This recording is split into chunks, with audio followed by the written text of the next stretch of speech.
ठीक है।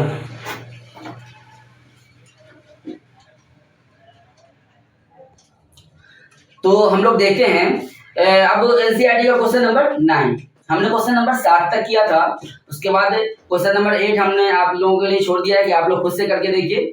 और क्वेश्चन नंबर 9 क्या बोल रहा है? बोला है कि एपी के प्रथम 7 पदों का योग 49 है। प्रथम 7 पदों का योग कितना है? 49। मतलब कहने का ये है कि S7 जो है वो क्या होगा आपका?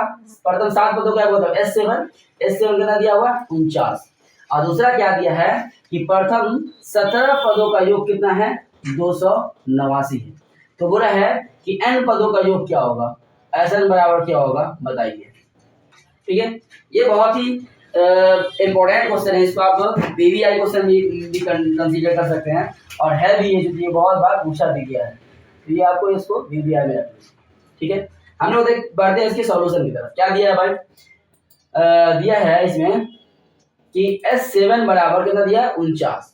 S7 बराबर 49। S7 को हम लोग लिख क्या सकते हैं? इसमें होता है 7/2, सीधे SN वाले फॉर्मूला बैठा लेंगे तो हो जाएगा 2a plus 7 minus 1d into में क्या हो जाएगा? 49। अभी क्या हो जाएगा? 7/2 अपनी जगह पे रहेगा, ये हो जाएगा आपका 2a प्लस 7 में से 1 कटेगा तो कितना हो जाएगा? 6d इक्वल टू हो जाएगा आपका 49।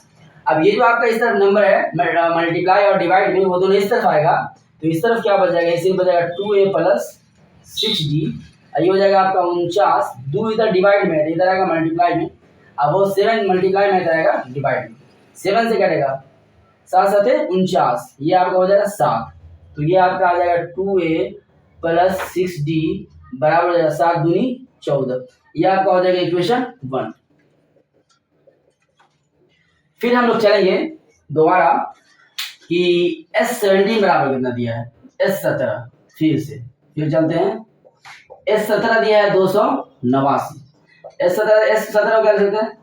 17/2 into 2a plus 17 minus 1d बराबर में कितना हो जाएगा? 289। फिर इसको आगे करेंगे तो ये 17/2 अपनी जगह पे रहेगा, ये हो जाएगा आपका 2a, 16 में से 1 घट जाएगा, 17 में से बच जाएगा 16d बराबर हो जाएगा 289। फिर इसको आगे करिए तो ये हो जाएगा 2a प्लस 16d बराबर 289 गुने 2 बट्टे में 17। अब 17 से काटिए इसको, 17 को 17 बार में कटेगा तो 289 कट जाएगा, तो ये हो जाएगा आपका 2a plus 16d equal to 17 दूना 34। ये आपका हो जाएगा इक्वेशन 2। अब क्या करेंगे हम लोग? समीकरण 2 जो है वो समीकरण 2 में से समीकरण 1 को क्या कर देंगे? माइनस कर देंगे। समीकरण 2 क्या है आपका? समीकरण 2 है आपका 2a प्लस 16d बराबर 34। समीकरण 1 क्या है? 2a प्लस 6d बराबर 14। माइनस करेंगे, ये हो जाएगा माइनस, यहाँ भी माइनस, यहाँ भी माइनस, ये 2a से 2a कट जाएगा, 16 में से 6 चला जाएगा तो बचेगा 10d बराबर ये 34 में से जाएगा 14 तो बचेगा 20। अब यहाँ से आपका d का वैल्यू निकल जाएगा, d का वैल्यू कितना आ जाएगा? d बराबर आ जाएगा 20/10। काटिए इसको तो d का वैल्यू आपका आ गया 2। d का वैल्यू 2 आ गया, उसके बाद क्या करना है आपको? a का वैल्यू निकालना है। तो समीकरण 1 में d का मान रख दीजिए। समीकरण 1 से 1 क्या है आपका? 2a प्लस 6d बराबर 14। तो 2a प्लस 6 गुने 2 बराबर 14 हो जाएगा। 2a बराबर 6 दूनी 12 हो जाएगा, तो ये हो जाएगा 14 माइनस में 12, ये हो जाएगा 2a बराबर 14 में से 12 कट जाएगा, कितना बचेगा? 2। तो a बराबर कितना हो जाएगा? 2/2। 2 से 2 कटेगा, 2 1 2, तो a बराबर कितना आ जाएगा आपका? 1। ठीक है, ये आपका क्या आ गया? a आ गया। अब क्या निकालना है आपको? Sn निकालना है। Sn बराबर फॉर्मूला लिख दीजिए। Sn बराबर क्या हो जाएगा? n/2 into 2a plus n minus 1d। ठीक है, n/2, n का तो वैल्यू नहीं दिया हुआ n/2 हो जाएगा। और 2 a का वैल्यू दिया हुआ, a का वैल्यू कितना दिया है अभी जस्ट हम निकाले, a का वैल्यू कितना है 1, यहाँ पे रखेंगे a का वैल्यू 1 प्लस n का वैल्यू तो दिया नहीं हुआ तो लिखेंगे n अब माइनस d का वैल्यू हमने निकाला कितना 2, ठीक है। अब इसको मल्टीप्लाई करके कितना आएगा, ये आ जाएगा n/2 इंटू ये हो जाएगा 2 प्लस 2 से n मल्टीप्लाई हो जाएगा 2n-2, ठीक है। ये क्या होगा 2 - 2 + 2 तो खत्म हो जाएगा, तो बचेगा क्या, बच जाएगा यहाँ पे n/2 इंटू में बच जाएगा 2n, फिर 2 से 2 क्या हो जाएगा कट जाएगा, तो n से n मल्टीप्लाई होगा कितना हो जाएगा n², मतलब Sn बराबर जो है वो कितना आ गया है n² आ गया। ये आपका है आंसर, ठीक है। फिर अच्छी से एक तरह इसको देख लीजिए और समझ लीजिए। सबसे पहले दिया क्या हुआ था, ये इसका दिया हुआ था S7 दिया हुआ था, मतलब 7 पदों का योग कितना दिया हुआ था 49 दिया हुआ था, 7 पदों का योग 49 दिया हुआ था और 17 पदों का योग 89 दिया हुआ था, ठीक है। तो हमने क्या किया, यहाँ पे आपका पहले Sn बराबर फॉर्मूला बैठा करके आपका इक्वेशन 1 निकाला, फिर यहाँ पे इक्वेशन 2 निकाल दिया। इक्वेशन 2 में से इक्वेशन 1 को माइनस करके सबसे पहले हमने क्या निकाला डी का। जब भी ऐसा दिया रहता है चाहे वो an में दिया रहे या Sn में दिया रहे, तो सबसे पहले हमको जो है ना डी का वैल्यू निकालना होता है। डी का वैल्यू निकाल जाने के बाद हम लोग का सेकंड काम होता है ए का वैल्यू निकालना। डी और ए पता चल जाने के बाद हम लोग क्या कर सकते हैं उसके मतलब कोई भी Sn वाला फॉर्मूला हो या कोई भी लगा के निकाल सकते हैं। तो देखिए यहाँ पे Sn बराबर आ गया n/2 इंटू 2a + n-1d, यहाँ गया n/2 2a का मान 1 और n-1d का मान 2 रख दिए वहां पे। ये n/2 हो गया, ये 2 से 1 मल्टीप्लाई हो गया तो हो गया 2, आई 2 से मल्टीप्लाई n तो हो गया 2n, आई 2 से -1 मल्टीप्लाई होगा तो कितना हो जाएगा -2। अब देखिए +2 और -2 घट गया तो बचा कितना प्लस में 2n, तो यहाँ का n/2 इंटू में आ गया 2n और 2 से 2 भी कैंसिल हो गया तो कितना बचा n इंटू n, मतलब आ गया n², मतलब Sn का जो वो निकला वो कितना निकल के आया है n²। एक सिंपल बात हम आपको बता देते हैं कि जब भी ऐसा दिया रहेगा कोई एपी में कि टोटल पदों का योग कितना होगा, जैसे कि यहाँ दिया ना कि 7 पदों का योग 49 है और 289 पदों का योग जो है ये 17 पदों का योग 289 है, तो n पदों का योग कितना होगा। तो सिंपल बात जान लीजिए, कभी भी ऐसा दिया रहेगा तो अगर nवां पद पूछेगा तो वो क्या हो जाएगा आपका जो n पदों का योग क्या हो जाएगा n² हो जाएगा। ये किस चीज में होता है, जैसे एपी में अगर कोई ऐसा नंबर होगा, अगर इसका एपी आप निकालने का सोचिएगा कि इसका एपी क्या है, तो गौर से देखिए आपका a बराबर आया 1 और d बराबर आया 2, तो एपी जो आपका निकल के आ रहा है वो आपका एपी निकल के आ रहा है। देख लीजिए पहला पद हो गया 1, उसमें 2 जोड़िएगा तो कितना हो जाएगा 3, उसका 2 जोड़िएगा कितना हो जाएगा 5 और फिर 2 जोड़िएगा तो कितना हो जाएगा 7। गौर से देखिए ये जो है ना विषम संख्या का सीरीज आ रहा है और विषम संख्या का जो अगर लगातार नंबर का सम निकालते हैं तो वो फॉर्मूला ही होता है कि n²। अगर पूछ जाए आपसे पूछा जाएगा ना कि n विषम संख्याओं का सम बताइए तो सीधे कर दीजिए n², कुछ नहीं करना है आपको, सिंपल सा बात है। अगर बाद दिया कि वो बोला कि 20 विषम संख्याओं का सम बताइए तो 20 का स्क्वायर कर दीजिए। अगर बोल दिया कि 50 विषम संख्याओं का मतलब ये बताइए सम बताइए तब 50 का स्क्वायर कर दीजिए। अगर वो बोल दिया कि 1 लाख 1 से लेकर के प्रथम मतलब 1 से लेके और 1 लाख तक की विषम संख्या का स्क्वायर बताइए तो आप 1 लाख का स्क्वायर कर दीजिए, वो आंसर आपका आ जाएगा। ठीक है, आप करके देख सकते हैं। एग्जांपल के तौर पे मैं आपको सिंपल सा बता देता हूँ, जैसे 1 और 3 और 5 और 7 दिया है तो टोटल कितना नंबर है गिन लीजिए इसमें 1 2 3 4 नंबर है, 4 का स्क्वायर कर दीजिए कितना हो जाएगा 16। अब देखिए नंबर को जोड़ के देखिए 16 आएगा, 7 और 5 12 और 12 दिन 15, 15 1 16। आप ऐसे करके विषम संख्या लिखिए, जितना लिख सकते हैं 20 25 विषम संख्या लिख लीजिए, उसको जोड़ लीजिए और देखिए जितना विषम संख्या लिखिएगा, ऐसा नहीं कि विषम संख्या में ऐसे करेंगे कि 1 लिखे 3 लिखे 5 लिखे 7 लिखे, लास्ट वाला नंबर 7 है 7 का स्क्वायर कर देना, नहीं लास्ट वाले नंबर का स्क्वायर नहीं करना है, उसमें पद को गिनना है कि टोटल कितना पद है, पद को गिन लीजिएगा, पद का स्क्वायर कर दीजिएगा तो उसका क्या आ जाएगा आंसर आ जाएगा। ठीक है, ये हमने मतलब 8वीं क्लास में हम लोगों ने पढ़ा था और ये यहाँ पे 10th क्लास में उसका क्या कर रहे हैं इस्तेमाल कर रहे हैं। ठीक है कि भाई मतलब विषम संख्याओं का इन विषम संख्याओं का जो योग होता है उसका फॉर्मूला क्या होता है n² होता है। आपसे क्या होगा कभी जलते बिरते रास्ते में पूछ देगा बाबू बताओ था कि 25 विषम संख्या का योग कितना होगा, बोलेगा 625। को बोलेगा 15 विषम संख्या का कितना होगा तो बोलेगा 225। को बोलेगा 10 विषम संख्या का तो बोलेगा 100। बिंदास सिंपल याद रखिए कि जितना नंबर बोला जैसे विषम संख्या का नाम बोला याद रखना कि प्रथम प्रथम विषम संख्या, मतलब प्रथम 10 विषम संख्या, ऐसा नहीं कि 20 से बनाना, ठीक है। चलिए समझ में आ गया बात, तो इसको अच्छे से क्या कर लीजिए, नोट कर लीजिए। ये क्वेश्चन आपका बहुत ही वीवीआई क्वेश्चन है, अच्छे से इसको क्या हाल चाल नोट करना है। सब ठीक ठाक, उम्मीद करते हैं कि आप लोग बढ़िया होंगे और अच्छे से पढ़ाई कर रहे होंगे। तो फिर से हम आ गए हैं आपके लिए लेकर के क्लास 10 एनसीईआरटी अर्थमेटिक प्रोग्रेशन का 5.3 का क्वेश्चन नंबर 12।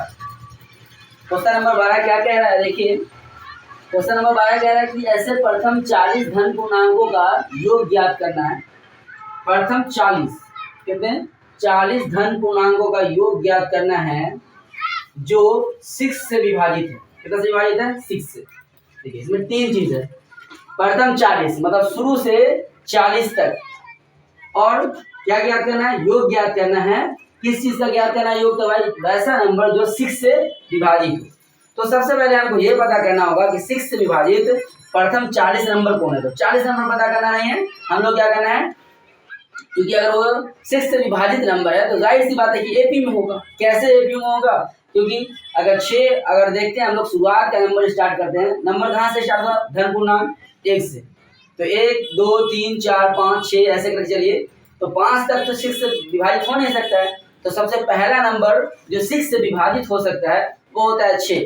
तो हम लोग क्या करेंगे, स्टार्ट करेंगे सॉल्यूशन, देखेंगे कि सबसे पहला नंबर जो 6 से विभाजित होता है वो आपका 6 है। दूसरा क्या आपका 12 है, तीसरा क्या है 18 है, और चौथा क्या है 24 है। इसी तरह करते करते हम बढ़ते जाएंगे तो 6 से विभाजित नंबर हमको मिलता चला जाएगा। अब ध्यान से देखिए कि इसमें डिफरेंस कितने कितने का हो रहा है, 6 6 6 6 का डिफरेंस होता चला जा रहा है। इसलिए क्या है एपी में, और हम लोग एपी के फॉर्मूला का इस्तेमाल करके इसका हम लोग क्या करेंगे, सॉल्यूशन निकालेंगे। कैसे निकलेगा सॉल्यूशन, हम लोगों ने एसएन का फॉर्मूला पढ़ा है, एसएन बराबर n/2 × 2a + n-1d। उसी फॉर्मूला को इसको बनाना है। पहले इसमें क्या दिया हुआ है, अब इसमें देखिए क्या निकल सकता है, देख लीजिए। सबसे पहले तो आप देखिए a बराबर कितना दिया हुआ है 6, d का वैल्यू यहाँ से निकालिएगा आप a2 - a1 करके, a2 - a1 कीजिएगा क्या हो जाएगा, a2 है 12, 12 - 6 बराबर क्या हो जाएगा 6। तो आपका a भी कितना हो गया 6 हो गया, और d भी कितना हो गया 6। उसके बाद आगे बढ़िएगा तो n का वैल्यू कितना दिया है, n बोला है प्रथम 40 पदों तक, कितना पदों तक 40 पदों तक, मतलब n कितना है आपका 40 है। ठीक, देखिए आपको तीन चीज पता हो गया, कितनी चीज पता हो गई, तीन। एक पता हो गया आपको n, दूसरा पता हो गया आपको a, तीसरा पता हो गया आपको b। अब निकालना है क्या, हमको SN निकालना है। निकालना क्या था, SN मतलब S40 निकालना था। हम लोग SN वाला फॉर्मूला पढ़ाते हैं, क्या हो जाएगा, SN बराबर n/2 × 2a + n-1d। ठीक है, क्या हो जाएगा, SN बराबर n/2 × 2a + n-1d। ठीक है, देखिए यहाँ से n/2, अब देखिए कितना निकालना है हम लोग, S40 मतलब 40 पदों तक मान ज्ञात करा है, तो SN की जगह पे क्या रख देंगे 40।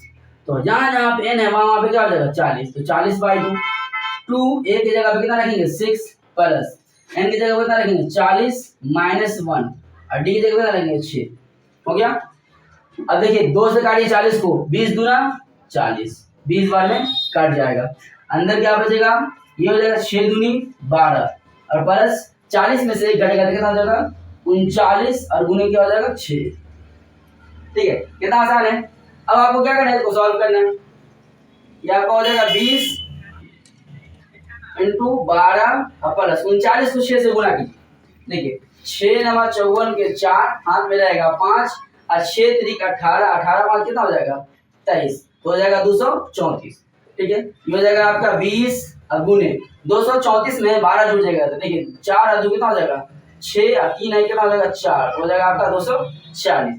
और 246 को 20 से गुना कीजिए, पहले 0 लिख दीजिए, 6 दूनी 12 का 2 हाथ में 1, 4 दूनी 8 है 1 9, और 2 दूनी 4, तो ये आपका कितना हो जाएगा 49, कितना हो जाएगा आपका 49 20, ये हो जाएगा आपका आंसर। ठीक है, देखिए कितना आसान क्वेश्चन था, मुश्किल से 2 या 3 मिनट लगा इसको बनाने में। फिर से एक बार समझ लीजिए क्या क्या इसमें दिया था। बोला था कि ऐसे प्रथम 40 धन पूर्णांक का योग ज्ञात करना है। धन पूर्णांक मतलब जो पॉजिटिव नंबर होगा, और क्या ज्ञात करना था, योग ज्ञात करना था जो 6 से विभाजित है। तो 6 से विभाजित क्या होगा, सबसे पहला नंबर जो 6 से विभाजित होगा वो क्या होगा 6 होगा। दूसरा क्या होगा 12 होगा, तीसरा क्या होगा 18 होगा। इसी तरीके से करते करते आगे बढ़ते जाएंगे तो 40 तक नंबर लिखेंगे। लेकिन हम लोग क्या करेंगे 40 तक क्यों लिखेंगे, क्योंकि हमारे पास एक हथियार है, उस हथियार का नाम है एसएन वाला फार्मूला। और ये जो ये नंबर है हमको पता है कि ये एपी में दिख रहा है, इसलिए फार्मूला लगेगा। और देखिए यहाँ पे अच्छे से समझ लीजिएगा कि आप सिर्फ जान लीजिए कि आपका ए दिया हो, डी दिया हो और एन दिया हो, ये तीन चीज होना चाहिए आपके पास, एक ए, दूसरा डी और तीसरा एन। जब भी तीन चीज दिया जाएगा ऐसे नहीं चुटकी में निकल जाएगा। और कभी कभी अगर एन दे दिया जाएगा तो और बहुत आसानी से निकल जाता है। देखिए एसएन का फॉर्मूला लगा दिए n/2 into 2a plus n minus 1d। N का वैल्यू यहाँ पे 40 रख दिए, 40/2 तो ये 20 हो गया। यहाँ पे ए का वैल्यू 6 तो 6 दूनी 12 हो गया। एन का वैल्यू 40 रखा, 40 में से गलत हो गया 39, और डी का वैल्यू रख दिए 6। अब देखिए 12 अपनी जगह पे रहेगा, 6 से गुना करेंगे 39 को। देखिए 6 नंबर 54 कितना होता है 4, हाथ में कितना बचेगा 5, और 6 3 18, 18 5 कितना हो जाएगा 23। अभी 234 में 12 जोड़ेंगे तो हो जाएगा 246, और 246 को 20 से गुना करेंगे कितना हो जाएगा 49 20। ठीक है, तो आपका जो आंसर आ रहा है वो क्या आ रहा है 49 20। ठीक है, ये आ गया आपका चैप्टर, मतलब ये क्वेश्चन था आपका बन गया। अब हम लोग इससे आगे वाला क्वेश्चन देखते हैं उसमें क्या दिया हुआ है। ठीक है, इसको आप क्या कर लीजिए पॉज करके और नोट। फिर बढ़ते हैं हम लोग अब नेक्स्ट क्वेश्चन की तरफ। अभी हमने जस्ट किया आपका क्वेश्चन नंबर 12, अब हम लोग करने जा रहे हैं क्वेश्चन नंबर 13। क्वेश्चन नंबर 12 13 ये सब बहुत छोटे क्वेश्चन है, लेकिन वही बोलते हैं छोटा पैकेट बड़ा धमाका वाला ऐसे बात है। ये क्वेश्चन बहुत बार पूछ जाते हैं स्टूडेंट, उनका कॉन्सेप्ट क्लियर नहीं होता है, कंफ्यूज रहते हैं कि इसमें क्या दिया हुआ नहीं दिया हुआ वो निकाल नहीं पाते हैं, जबकि बहुत इजी क्वेश्चन होता है। जैसे क्वेश्चन नंबर आपका जो 13 है वो पूछा है कि 8 के प्रथम 15 गुणज, 8 के प्रथम 15 गुणज का योग ज्ञात कीजिए। अब 8 का प्रथम 15 गुणज, समस्या ये होता है कि बच्चा ये नहीं समझ पाता है कि 8 का प्रथम 15 गुणज होगा क्या। 8 का प्रथम 15 गुणज हमको उतना लिखने की जरूरत ही नहीं है। सबसे पहले 8 का गुणज लिखना स्टार्ट कीजिए। 8 का गुणज मतलब क्या होता है, गुणज का मतलब होता है पहाड़। हमने आपको कल पिछले जो वीडियो था उसमें आपको बताया था कि क्लास 10 के स्टूडेंट को कम से कम 20 तक पहाड़ा तो याद होना ही चाहिए। ठीक है, उसके बाद क्या होना चाहिए स्क्वायर याद होना चाहिए कम से कम 20 तक, क्यूब याद होना चाहिए कम से कम 20 तक। ठीक है, फिर उधर चले जाइए तो a प्लस बी का होल स्क्वायर उसको पता होना चाहिए, माइनस बी का होल स्क्वायर पता होना चाहिए, है ना। उसको ये पता होना चाहिए कि मल्टीप्लाई कैसे करते हैं नंबर को, डिवाइड कैसे करते हैं, गुना कैसे करते हैं, भाग कैसे करते हैं, है ना, बराबर के इक्वल टू के इस तरफ जाता है तो कैसे करते हैं, ये सब चीज पता होना चाहिए। नहीं पता होगा आप क्वेश्चन ना समझ पाओगे और ना क्वेश्चन को सॉल्व कर पाओगे। ठीक है, सबसे पहले तो इसमें होता है क्वेश्चन समझना। जैसे ये क्वेश्चन दिया कि 8 के प्रथम 18 गुणज, अब कोई बच्चा को यही नहीं पता है कि गुणज क्या होता है, अब भाई वो फंस जाता है। अगर ये बात पता हो कि गुणज बोलते हैं पहाड़ा को, कि 8 का 8 8 दूनी 16 8 3 24, ये हम लोग चौथा 5वां क्लास दूसरा क्लास से टीचर हटाना स्टार्ट कराए थे। तो बोलो 8 का 8 8 दूनी 16। ठीक है, तो ये इसका क्या गुणज क्या हो जाएगा प्रथम 15 गुणज, क्योंकि 8 8 दूनी 16 8 3 24 8 चौके 32, ऐसे लिखते लिखते जाएंगे तो 15 गुणज लिख देंगे। अब देखिए यहाँ पे ये देखिए गौर से देखिए आपका एबी में आ गया। एबी में कैसे आ गया भाई, देखिए पहला है 8 दूसरा है 16 24 32, सब में डिफरेंस कितना कितना का हो रहा है 8 का हो रहा है, मतलब एपी में, और एपी में है तो एपी का सम निकालना बहुत ही आसान। कैसे आसान, ये हमको ये पता है, बोल दिया कितना गुणज। सबसे पहले देखिए क्या बोला है, यहाँ देखिए ए बराबर आपका 8 हो गया, ये तो समझ में आ गया। डी निकाल दीजिए इसकी, डी का देखिए a2 माइनस a1 डी कितना निकल जाएगा आपका 16 माइनस 8 बराबर कितना हो जाएगा 8। देखिए ये भी 8 वो भी 8।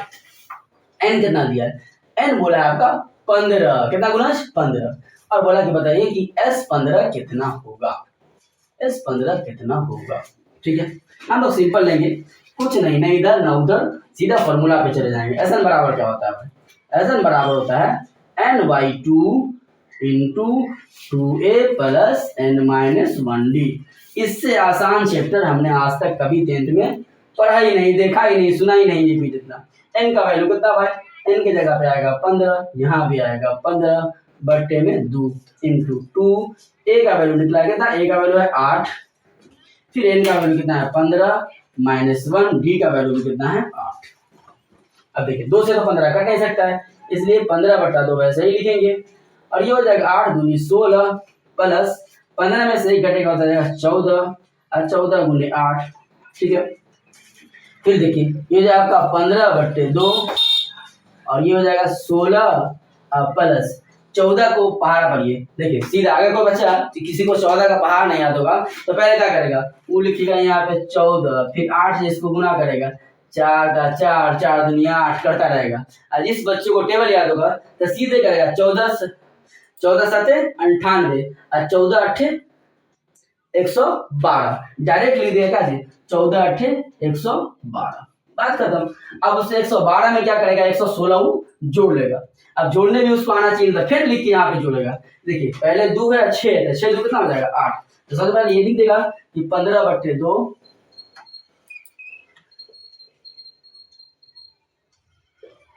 15/2। उसके बाद क्या होगा, दोनों को जोड़ेगा, 2 और 6, 6 2 कितना हो जाएगा, पहले हो जाएगा 8। अब इधर बच गया कितना, 1 है कितना हो गया 2, ठीक है। और पहले से 1 है कितना हो जाएगा 128। 112 में 16 जुड़ेगा कितना हो जाएगा 128। अब देखिए ये 2 से कट रहा है, 2 से काटिए, 2 6 के 12, 2 दूनी 4, तो कितना आ गया आपका 15 गुने 64। अब देखिए यहाँ पे एक और ट्रिक है। कुछ बच्चा क्या करता है ना, बैठ जाता है लेके गुना करने के लिए, ठीक है, ऐसे करके लेगा 64 लिखेगा, उसको 15 से क्या करेगा गुना करने लगेगा। नहीं, यहाँ पे आप ट्रिक काम कीजिए, इस 64 को क्या कीजिए सिर्फ 2 भाग में बांटिए, देखिए कितना आसानी से मल्टीप्लाई हो जाएगा। ये देखिए ट्रिक आप लोग अभी से याद कर लीजिए। देखिए लिखा हुआ है 15 और गुने क्या लिखा हुआ है 64, तो 15 गुने 64 तो 15 लिख दीजिए, और 64 को क्या कर दीजिए एक बार के लिए 60 और प्लस 4। अब देखिए आपको पता है कि 15 6 के 90 होता है, तो ये तो आपका कितना हो जाएगा 900 हो जाएगा। आपको ये पता है कि 15 चौके 60 होता है, तो कितना हो गया 960, तो सीधा इसका आंसर कितना हो जाएगा 960। देखिए आप गुना तुना करने का उतना नंबर चढ़ा जरूरत नहीं है, कभी कभी आपको ट्रिक भी अपनाना पड़ता है। ट्रिक कैसे आएगा, ट्रिक आएगा प्रैक्टिस से, ठीक है। ट्रिक कहाँ से आता है, ट्रिक आता है प्रैक्टिस से। कोई ऐसा नहीं है कि आप कभी मैथ खोल के देखे ही नहीं और आपको एक ट्रिक आ गया कि आप सुबह सुबह उठे और एक ट्रिक आके आपके दरवाजे पर 10 गिरा, खटखट खटखट, हेलो हाँ हम ट्रिक, मैथ के हम ट्रिक हैं, आप मेरा इस्तेमाल कीजिए। नहीं, ट्रिक आएगा प्रैक्टिस से। जितना प्रैक्टिस कीजिएगा उतना ही ज्यादा आपका प्रैक्टिस क्या। अब आपको टेबल याद होना चाहिए, टेबल याद होना चाहिए, उसके बाद जब क्वेश्चन बनाइए तो उसका वहां पे इस्तेमाल कीजिए। अब ऐसा नहीं कि हमने टेबल 18 का याद कर लिया और फिर 18 को 6 से गुना करने के लिए बोल दिया, तो 18 और 6 कितना होता है 18 6 108। आप फिर उसको गुना कर रहे हैं कि 8 6 के 48 ऐसे करके, तो फिर क्या फायदा हुआ, आप टेबल याद कराया क्या फायदा। कहीं का स्क्वायर कि 30 का स्क्वायर करो, आपने 30 का स्क्वायर याद किया हुआ है, अब आप फिर 30 से 30 को गुना करके कंफर्मेशन कीजिएगा कितना आ रहा है, तो ये आपका प्रैक्टिस नहीं हुआ, ये आपका हो गया। फिर तो वही बात की क्या ना बोलते हैं उसको कि जब सारा चीज हमने कहाँ किया हुआ है, मन में किया हुआ कि हाँ ऐसे कर लेना है, ऐसे कर लेंगे, ऐसे हो जाएगा, ऐसे हो जाता है, बस सोच लेना है मन में, उसको पता मन में ख्याली पुलाव पकाना, ठीक है। कि अगर बचपन में हम लोग क्या करते थे, जब सोते थे ना तब मन में सोचते कि हम इतना बड़का इंजीनियर हो जाएंगे, बड़का ऐसा घर हो जाएगा, एक हेलीकॉप्टर से उतरेंगे सीधे छत्ता पे, फिर हेलीकॉप्टर उड़ेगा, फिर चल जाएंगे, खाना खाएंगे दुबई में, हाथ धोएंगे घर पे, है ना, ये सब बचपन में सोचते रहते थे। आयस भैया राय के साथ जो है चले जाएंगे, बचपन मन ख्याली पड़ा होता है, आज बच्चा सोचता है। मैं क्या कीजिए प्रैक्टिस कीजिए, एक क्वेश्चन को आप क्या कीजिए ना बन रहा है ना 10 बार बनाइए, गारंटी लिख के देते हैं कि जब उस क्वेश्चन को आप 10 बार कॉपी में लिखिएगा ना, बजाते कि आपका ध्यान जो है वो क्वेश्चन पे होना चाहिए, ना कि ध्यान कहीं और होना चाहिए। बच्चा जो है ना अपना शरीर जो होता है वो रखता है क्लासरूम में, और दिमाग और दिल दो चीज वो दोनों कहाँ रहता है, दिल कहीं और घूम रहा होता है किसी बागीचे में, किसी बगान में, और दिमाग कहीं और चल रहा होता है, ठीक है। इसलिए जब आप बैठिए ना, मेरे सर बोलते थे कि जब तुम बैठो तो दिल दिमाग और शरीर तीनों को लेकर क्लास में बैठो। दिमाग भी तुम्हारा क्लास में होना चाहिए, दिल तो होना ही चाहिए हर हाल में, और साथ में साथ क्या होना चाहिए, तुम भी होने चाहिए। ऐसा ना कि बोले कि सर हम अपना दिल दिमाग क्लास में रखे हुए हैं, सर हम घर पे हैं, मेरा दिल दिमाग सर क्लास में लगा हुआ है, सर आपका लेक्चर हमको बड़ा मजा आता है सुनने में, ऐसा नहीं, ठीक है ना। तो सही बात है। अब आप लोग क्या कीजिए, इस क्वेश्चन को अच्छे से नोट कर लीजिए। ये क्वेश्चन आपसे बताइए 2 नंबर में पूछेगा बिहार बोर्ड के एग्जाम में, अगले क्वेश्चन की तरफ। और ये जस्ट हमने लिया क्वेश्चन नंबर 13, एकदम बहुत आसानी के साथ। अब उसी तरीके से क्वेश्चन नंबर 14, क्वेश्चन नंबर 14 तो कई बार एग्जाम में पूछा है, अनलिमिटेड टाइम। आप जाइए क्वेश्चन बैंक पढ़ा के देख लीजिए, फिर बोलेगा कि सर गलत बोल रहे हैं। बोला कि 0 और 50 के बीच की विषम संख्या का योग ज्ञात करना। कितना आसान क्वेश्चन है। 0 और 50 के बीच, 0 और 50 के बीच विषम संख्या, 0 से स्टार्ट कीजिए और 50 तक नंबर उसमें विषम संख्या कौन कौन है उसको छांट लीजिए। उतना करने की जरूरत नहीं है। जानिए कि जब 0 और 50 का बात कर रहा है तो 0 और 50 के बीच में टोटल विषम संख्या कितना होगा भाई? जाहिर सी बात है कि 50 तो सम संख्या होगा, 50 तो विषम संख्या होगा। फिर भी हम लोग उसमें n का वैल्यू निकालेंगे। कैसे निकालेंगे देखिए। सबसे पहला विषम संख्या कौन होता है भाई? 1। दूसरा विषम संख्या कितना होता है? 3। चौथा क्या होता है? तीसरा क्या होता है? 3 के बाद क्या होता है? 5। 5 के बाद 7। ऐसे करते करते कहां तक जाएगा? अंतिम विषम संख्या जो होगा वो कितना हो जाएगा? 49। 50 तो विषम संख्या है, 50 क्या सम संख्या। तो पहला, सबसे पहला विषम संख्या आपको पता चल गया 1, और 50 के बीच के जो सबसे लास्ट वाला विषम संख्या वो क्या है? 49। जैसे ही दो चीज मिला ना, ये पहला मिल गया क्या चीज? 1, और दूसरा मिल गया 49। इतना आसान हो गया क्वेश्चन जिसका कुछ हद नहीं। कैसे कैसे करना है आपको? सबसे पहले देखिए यहाँ पे a बराबर कितना आ गया आपका? a बराबर क्या है? 1। अब d निकालिए, a2 माइनस a1। a2 कितना है? 3 माइनस 1, तो d का मान कितना आ गया? 2 हो गया। अब क्या बोला है कि हमको n का वैल्यू निकालना होगा, और n यहाँ पे दिया हुआ है। n कितना दिया हुआ है? n दिया हुआ है 49। n कितना है? 49 है। चलिए n वाला फॉर्मूला ले लीजिए, n बराबर a plus n minus 1d। ये फॉर्मेलिटी के लिए हम कर रहे हैं। हमको पता है कि 1 से लेकर 50 के बीच में 25 संख्या है, लेकिन फिर भी चूंकि हमने ये फॉर्मूला पढ़ा है इसलिए आपको यकीन हो जाए कि हाँ 25 संख्या है, इसलिए करना पड़ना है। और एग्जामिनर जो है वो चेक करेगा तो देखेगा कि हाँ बच्चे ने 25 निकाला है। तो ये कितना दिया? ये दिया आपका 49, और प्लस a कितना है? 1, प्लस n माइनस 1, और d कितना है? 2। देखिए जैसे ही 49 है, एक उधर जाके माइनस हो जाएगा, बचेगा इधर n माइनस 1 बट्टे में 2। इधर ये जैसे ही घटेगा तो हो जाएगा 48, और बराबर हो जाएगा n माइनस 2, 1 गुने 2। 2 उधर जाएगा तो क्या हो जाएगा? 48 बट्टे 2 बराबर n माइनस 1। अब 2 से काटिए 48 को 2 से काटेगा 24 दूना 48। देखिए तो हो गया 24 बराबर n माइनस 1, मतलब n बराबर आपका 24 प्लस 1। 24 प्लस 1, 24 प्लस 1 कितना होगा? 25। बोले थे ना आपको कि 25 तो होवे करेगा, ये तो कंफर्म है। लेकिन फिर भी आपके तसल्ली के लिए है ना, मेरा एक स्टूडेंट था बहुत, आज से 1 साल पहले, उसको हम बोले कि 1 से 50 के बीच में 25 विषम संख्या है, तो वो बोला था कि सर कैसे। इसीलिए हम बता दिए हैं आप लोग को भी कि आपके दिमाग में आ जाए कि सर कैसे। फिर आप बैठ के गिनिएगा, फिर 1 से लेकर 50 तक गिनती लिखिएगा, तो देखिए विषम संख्या कितना है। उससे अच्छा है ये वाला फॉर्मूला लगा के पता करिए कि कितना विषम संख्या है, मतलब 25 n का वैल्यू कितना निकल गया? 25। अब देखिए सीधा देखिए, अब हमको सबसे अच्छी बात यह है कि हमको an पता है, बस फट से लगाएंगे कौन वाला फॉर्मूला? कौन वाला फॉर्मूला? Sn बराबर n/2 into a plus an। देखिए अब क्या हो गया भाई? हमको क्या निकालना है? 25 पर 2 कर देंगे। Sn कितना हो जाएगा? 25 हो जाएगा। n बराबर हो जाएगा 25 बट्टे 2, और a का वैल्यू कितना बाबू? a का वैल्यू कितना देखो गौर से, a का वैल्यू 1, और n का वैल्यू कितना है? तो 49। ये देखिए हो गया आपका काम खत्म। 25 बट्टे 2, 49 है कितना होता है? 50। और ये देखिए मान लीजिए खट संख्या तो क्या हो जाएगा?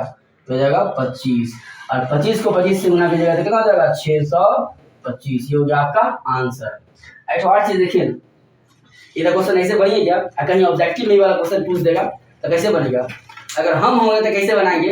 एक स्टूडेंट होगा तो इतना लंबा प्रोसेस चलेगा, हम क्या करेंगे? हम देखेंगे क्या बोल रहा है, विषम संख्या बोल रहा है, 1 से 50 के बीच में बोल रहा है। 1 से 50 के बीच में विषम संख्या कितना होगा भाई? 25 ठो, मतलब 25 ठो विषम संख्या होगा। और हमने आपको जस्ट इससे पहले वाली वीडियो बताया था कि जितना भी विषम संख्या बोले, खाली नंबर बोल दे विषम संख्या, कैसे विषम संख्या 2 ठो, 4 ठो, 5 ठो, 10 ठो, 12 ठो, 15 ठो, जितना नंबर बोले तो इसमें क्या बोला कि 25 ठो विषम संख्या होगा। 150 की कितना बेटा? कितना 25? कितना? 25। तो 25 विषम संख्या मतलब 25 का स्क्वायर कितना होता है भाई? 625। तो 25 का स्क्वायर हो तो पता होना चाहिए। तो सीधा अगर ये क्वेश्चन ऑब्जेक्टिव में पूछेगा तो डायरेक्ट क्या करेंगे? 1 और 50 के बीच में कितना संख्या भाई? 25 विषम संख्या है, इसलिए 25 का स्क्वायर कितना होता है? 625। अब इसी में हम आपको थोड़ा सा आगे बढ़ा देते हैं। बोलते हैं कि भाई बताओ 0 से 60 के बीच में विषम संख्या का सम योग बताओ। आप बोले सर ये क्या कर दिया? अरे 60 का आधा करना दो। 60 का आधा कितना होता है भाई? 30। और 30 का स्क्वायर कितना होता है? 900।